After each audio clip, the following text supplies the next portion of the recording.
ഇപ്പം രാവിലെ 8 മണിയൊക്കെ ആയിട്ടുണ്ട് കേട്ടോ. അപ്പോൾ എനിക്കൊന്ന് ഹോസ്പിറ്റലിൽ പോകാണ്ട് അതിന് വേണ്ടിയിട്ടൊന്ന് റെഡി ആവാണ്. അപ്പം ഇപ്പം നല്ല തണുപ്പാണല്ലോ. രാവിലെ ബസ്സിലൊക്കെ പോകാമെന്ന് പറഞ്ഞിട്ടുണ്ടെങ്കിൽ നല്ലൊരു വൈബാണ് കേട്ടോ. നമുക്കിങ്ങനെ നല്ല തണുത്ത കാറ്റൊക്കെ അടിച്ചിട്ട് നല്ലൊരു കുറച്ച് എന്താ പറയുക, നല്ല സമാധാനമൊക്കെയുള്ള മൈൻഡൊക്കെ ആയിട്ടാണ് പോകുന്നത് വെച്ചാൽ ആ ഒരു ബസ് യാത്ര നന്നായിട്ട് ആസ്വദിക്കാനായിട്ട് പറ്റും. അത് ബസ്സിന് കാത്തിക്കുന്നത് സ്റ്റേറ്റ് ബസ്സിനാണ് കേട്ടോ പോകുന്നത്. നമുക്ക് ഈ ഗ്ലാസ് കഴിച്ച ബസ് വരുമ്പോൾ അതിൽ കയറി കഴിഞ്ഞിട്ടുണ്ടെങ്കിൽ പിന്നെ ഒരു തലക്കെടുക്കാൻ ഒന്നാമത് നമ്മൾ റോള ഷോള് റോൾ ചെയ്ത് ഇടുന്നതിനോട് ഭയങ്കര തലക്ക് എടുക്കാനാണ് കേട്ടോ. അപ്പോൾ അധികവും സ്റ്റേറ്റ് വരാനായിട്ടാണ് കാത്തിരിക്കല്. പിന്നെ ഈ ഒരു ടൈമിൽ സ്റ്റേറ്റിലാകുമ്പോൾ പിന്നെ സുഖമാണ്, അധികം തിരക്കും ഉണ്ടാവില്ല. പിന്നെ എന്നുണ്ടെങ്കിൽ എല്ലാ സ്റ്റോപ്പിലും നിർത്തില്ല. അപ്പോൾ ലോങ് ട്രിപ്പൊക്കെ ആകുമ്പോഴും സ്റ്റേറ്റ് തന്നെയാണ് ഏറ്റവും നല്ലത്. കാരണം ലൈൻ ബസ് ആകുമ്പോൾ നിർത്തിയിട്ടാണ് പോകല്. അങ്ങനെ നല്ല വെയിലാണ് കേട്ടോ. അപ്പോൾ ഈ ഒരു ടൈമിലെന്ന് വെച്ചിട്ടുണ്ടെങ്കിൽ എപ്പോഴും ഇരുന്നിട്ടുണ്ടെങ്കിൽ അധികം വെയിലുള്ള ഭാഗം തന്നെയാണ് കേട്ടോ. ഇപ്പം ഞാൻ കുറച്ച് ഇങ്ങനെ വാച്ച് ചെയ്യുന്നതിനോണ്ട് ഇപ്പോൾ ഒരു 8 മണി മുതൽ 10 മണി വരെ നമ്മൾ വലത് ഭാഗത്താണ് ഇരിക്കുന്നത് എന്ന് വെച്ചിട്ടുണ്ടെങ്കിൽ വെയിലുണ്ടാവില്ല. പിന്നെ അത് കഴിഞ്ഞിട്ട് നമ്മൾ ഇടത് ഭാഗത്ത് ഇരിക്കുന്നുണ്ട്. അപ്പം വെയിലിൻ്റെ ഒരു ഇതുണ്ടാവില്ല. അപ്പം ഒന്ന് നമുക്കൊരു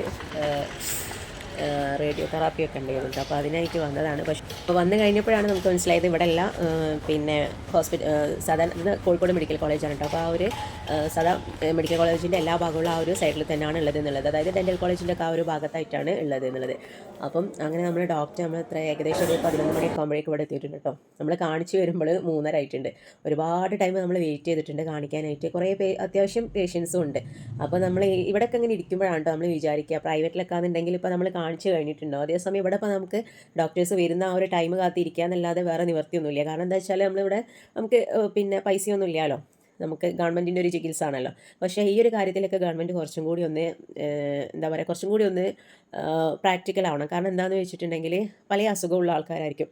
അപ്പോൾ അവർക്കൊക്കെ ഇങ്ങനെ എത്രയും നേരം വെയിറ്റ് ചെയ്തിരിക്കുക എന്ന് പറഞ്ഞിട്ടുണ്ടെങ്കിൽ അത് നല്ലോണം ബുദ്ധിമുട്ടുണ്ടാക്കുന്നുണ്ട്. പക്ഷേ പിന്നെ ഒരുപാട് നേരം 1-2 മണിക്കൂറുകളല്ല, 3-4 മണിക്കൂറുകളാണ് ഇങ്ങനെ വെയിറ്റ് ചെയ്തിരിക്കുന്നത്. അതും ചിലപ്പോൾ ലോങ്ങിൽ നിന്നൊക്കെ വരുന്ന ആൾക്കാരൊക്കെ ആയിരിക്കും. അപ്പോൾ നമുക്ക് കാണുമ്പം സത്യത്തിലൊരു സങ്കടം തോന്നും കേട്ടോ. കാരണം ക്യാഷ് ഉള്ളതാണെന്നുണ്ടെങ്കിൽ നമുക്ക് പ്രൈവറ്റിൽ കൊണ്ടുപോയി കാണിച്ചാൽ മതി. നമുക്ക് ആരെയും വെയിറ്റ് ചെയ്ത് നിൽക്കേണ്ട ആവശ്യമില്ല. നമുക്ക് എന്തുണ്ടെങ്കിലും നമുക്ക് ഡോക്ടേഴ്സിനോട് ചോദിക്കാനൊക്കെ പറ്റും. നമുക്ക് ഡോക്ടേഴ്സിനോട് ചോദിക്കാം. പക്ഷേ എന്താണെന്ന് വെച്ചിട്ടുണ്ടെങ്കിൽ അവർക്കൊക്കെ ഒരു ടൈം ലിമിറ്റ് ഉണ്ടല്ലോ. കാരണം അവർക്ക് ഇത്ര പേഷ്യൻസിന് ഇത്ര ഇതിൻ്റെ ഉള്ളിൽ എല്ലാവരും ടോക്കൺ എടുത്തവരൊക്കെ അവർക്ക് കൺസൾട്ട് ചെയ്യണമല്ലോ. അപ്പോൾ ആ ഒരു ഇതുണ്ടാവും. പിന്നെ നമുക്കാണെന്നുണ്ടെങ്കിൽ ചോദിക്കാനൊരു പേടിയായിരിക്കും, ഇവർക്ക് ഇനി ഇഷ്ടാവോ ഇല്ലേ എന്നുള്ള അങ്ങനെ പല ഒരു ഇതുമാണ്. അപ്പോൾ എന്തായാലും നമ്മളെപ്പോലെയുള്ള സാധാരണ ആൾക്കാരാണ് ഇവിടെ വന്ന് അധികവും ട്രീറ്റ്മെൻറ്റ് എടുക്കുന്നത്.